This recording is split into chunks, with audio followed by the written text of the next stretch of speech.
Merebaknya virus corona di Indonesia berdampak di semua sektor, termasuk industri. Akibatnya, banyak perusahaan memilih merumahkan, bahkan melakukan PHK terhadap para pekerjanya. Berdasarkan data Dinas Tenaga Kerja dan Transmigrasi Daerah Istimewa Yogyakarta, hingga tanggal 3 April 2020 sudah ada 14.529 tenaga kerja formal dan informal yang dirumahkan maupun terkena PHK. Di antaranya ada 14.055 orang merupakan pekerja formal dan 474 lainnya merupakan pekerja informal. Hai, halo teman-teman. Jangan lupa buat subscribe, like, share, dan komen. Nah, baik teman-teman, sekarang saya sudah bersama dengan Bapak Dani Eko Yono, Ketua SBSI DIY. Nah, mengingat akhir-akhir ini di masa yang cukup mengkhawatirkan, banyak para pengusaha dan perusahaan itu melakukan PHK. Nah, itu bagaimana tanggapan Pak Dani? Ya kacau, kacaunya tau nggak kenapa? Jadi PHK itu, perusahaan itu sekarang banyak yang tidak semua perusahaan ya. Jadi masa pandemi ini banyak perusahaan-perusahaan yang kolaps, tapi tidak semua perusahaan kolaps gitu. Jadi masih ada yang plus, ada yang minus juga.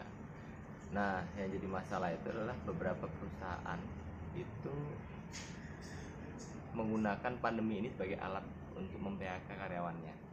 Itu yang banyak terjadi. Nah, sehingga harusnya PHK itu menurut edaran menteri kebijakan pemerintahan daerah seperti PSBB mungkin bisa dikatakan itu kebijakan daerah yang bisa membebaskan pengusaha dari PHK, biaya PHK ya.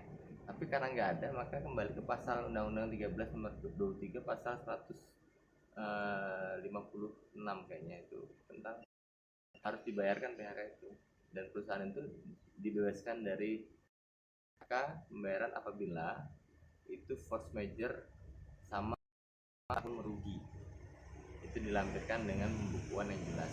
Nah, kondisinya yang terjadi ini, banyaknya PHK ini pemerintah tidak serius ngecek. Jadi maksud saya, ketika perusahaan itu mengeluarkan orang, itu dengan enaknya mengatakan kami rugi. Nggak ada pembukuan yang benar tuh. Nggak ada mengatakan kami itu rugi karena ini loh.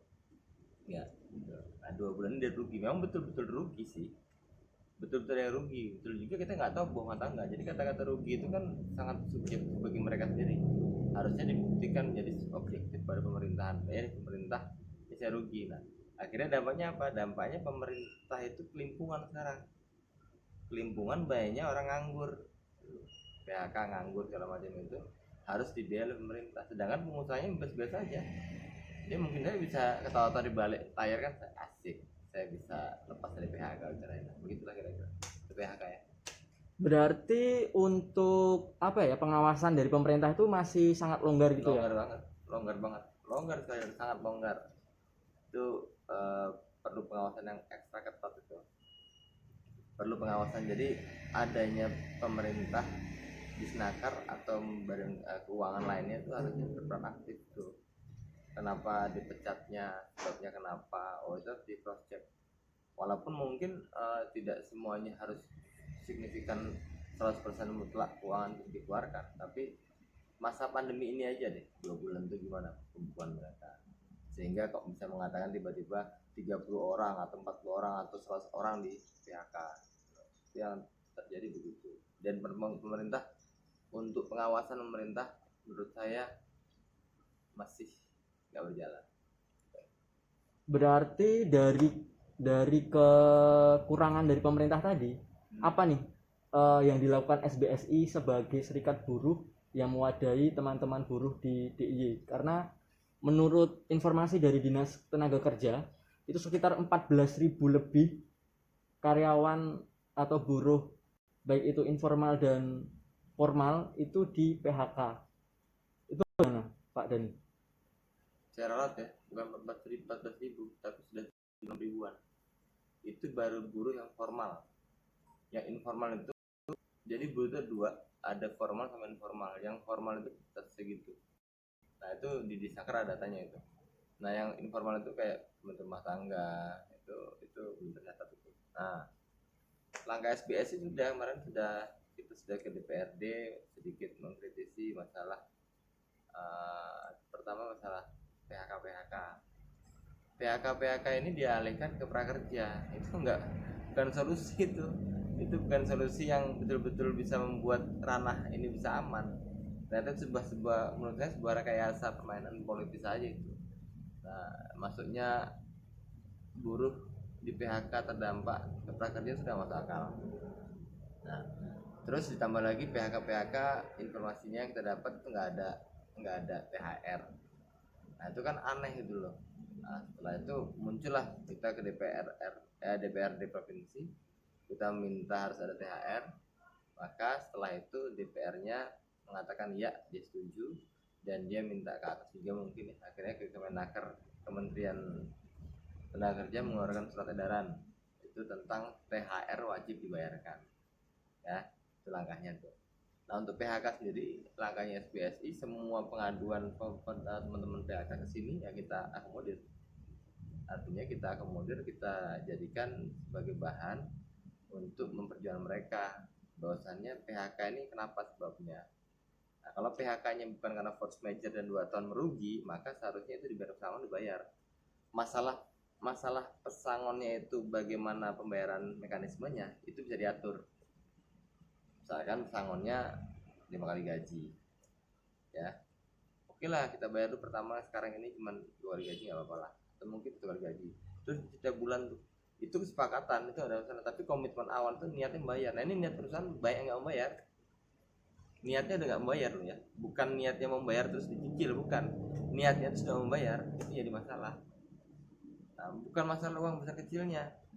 Misalkan ada orang bawah level buruh, level operator gajinya rendah ya toh, dia nggak dibayar THR ya, atau nggak dibayar pesangon nih. Nah ini pertama. Ada kasus kedua, dia seorang perusahaan manajer bank atau manajer apapun, dia besar gajinya nggak dibayar THR, nggak dibayar pesangon. Sama dua kasus yang sama tapi berbeda orangnya, dia satunya buruh rendah, satunya buruh tinggi nih. Nah pertanyaannya, serikat buruh itu tidak hanya membela yang mana rendah yang mana tinggi, kita membela haknya. Kalau emang manajer itu haknya dikebiri, ya kita akan bela. Jadi kalau misalkan buruh itu dikebiri, ya kita bela yang di bawah dia dikebiri, ya kan bela itu. Jadi SBSI tidak melihat dia mau manajer kayak dia mau buruh kelas tukang bangunan, kayak nggak ada. Yang penting kalau dia tidak sesuai dengan aturan pemerintah, ya kita lawan. Lalu untuk ke depan ini, karena kan sudah ada posko pengaduan nih di SBSI.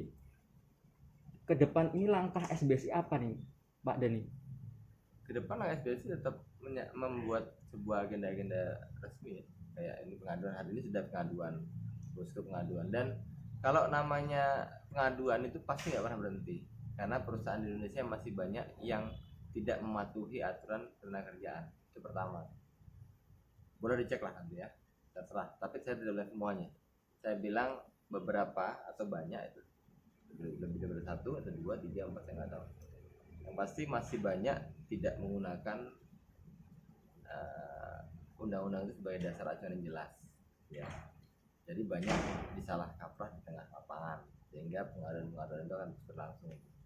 Nah langkah kita ke depan yang paling konkret adalah memberikan edukasi kepada teman-teman pekerja, buruh, dan mahasiswa, bahwasannya kenapa mahasiswa, karena mereka calon buruh juga sebagian ya. Bisa mungkin ada yang terkenal, tapi sebagian besar calon buruh.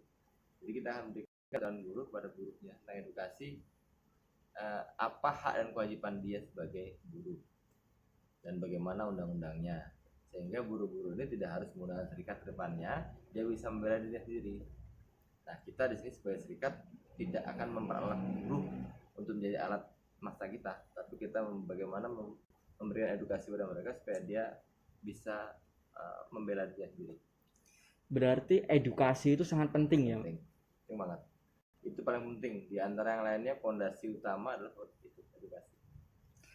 Karena kan kalau di luar sana kan masih banyak buruh-buruh yang mereka digerakkan masanya terus untuk bahan demo dan sebagainya. Apakah SBSI melihat itu bahwa mereka kurang edukasi? Ya, karena kalau saya melihat dari sisi saya melihatnya, mudahnya terprovokasi itu karena kurangnya edukasi. Jadi kalau edukasinya kurang itu mudah saya terprovokasi. Nah, dari SBSI pun sering mengkritisi pemerintahan, tetapi ranah kita adalah mengkritisi sesuai kebijakan. Harapannya bisa diterima oleh pemerintahan. Tentunya langkah terakhir dari ekstrim buruh itu biasanya demo kan gitu ya. Nah, demo itu juga sah di mata hukum sebenarnya, tidak ada masalah. Yang tidak boleh kan anarkisnya. Nah, menggunakan cara-cara itulah edukasi yang paling penting bagi saya. Oke.